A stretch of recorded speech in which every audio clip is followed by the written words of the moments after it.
जब से याददाश्त में है हमारी आपकी, या हमसे एक पहले पीढ़ी के लोग, या जो भी सबसे ज़्यादा समय जो देख चुके हैं उनकी याददाश्त में नहीं होगा। उसके अलावा बात केवल कितने लोग आए इसकी बात नहीं है, प्रबंधन। देखिए, ऐसे हादसों के समय दो प्रश्न उठते हैं। एक उठता है कि जो आयोजन करता है उनका प्रबंधन कैसा था। दूसरा प्रश्न तब उठता है जब कोई दुर्घटना हो जाए, उस समय उनका रिस्पॉन्स कैसा था। स्थिति को मैनेज करने में, स्थिति को संभालने में कैसी भूमिका रही, कितनी दक्षता रही या कितनी कमजोरी रही। उत्तर प्रदेश के मुख्यमंत्री योगी आदित्यनाथ और उनकी टीम पिछले कई महीने से इसके आयोजन की तैयारी में, उसके बाद आयोजन में लगी हुई है।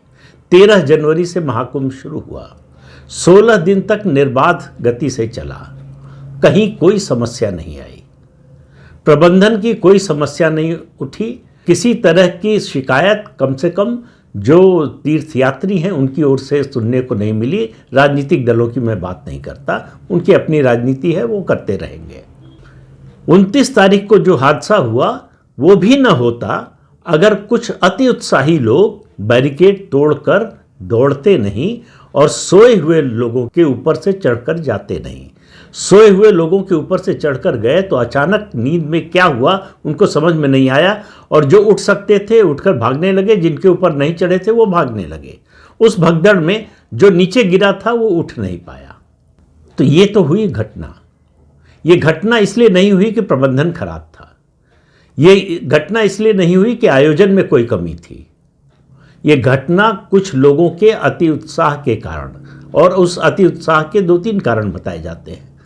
एक, अमृत स्नान का समय, मुहूर्त, उस समय संगम नोज पर पहुंचकर डुबकी लगाने की सबकी आकांक्षा। उसके अलावा मौनी अमावस्या को ही शाही स्नान होता है, अखाड़ों का सबसे बड़ा स्नान होता है।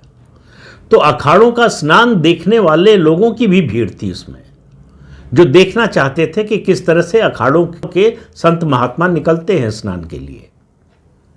इस सब के बावजूद मैं फिर कह रहा हूं कि अगर वो अति उत्साही लोग, मैं ये नहीं कह रहा हूं कि उनकी कोई योजना थी या कोई षड्यंत्र था, इसके बारे में कोई जानकारी नहीं है, इसलिए उसकी कोई बात नहीं कर सकता, करना भी नहीं चाहिए जब तक किसी के पास प्रमाण ना हो।